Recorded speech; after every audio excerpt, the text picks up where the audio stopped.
Huwag kayong tumakbo, alam kong nanginginig ang tuhod nyo kapag naririnig nyo ang kapre. May nakikita kayong anino sa puno, ang una nyong iniisip halimaw, masama, mananakit.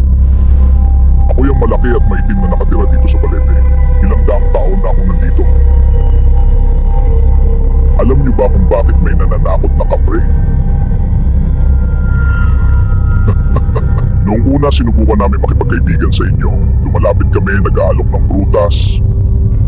Pero ano ang ginawa niyo noon?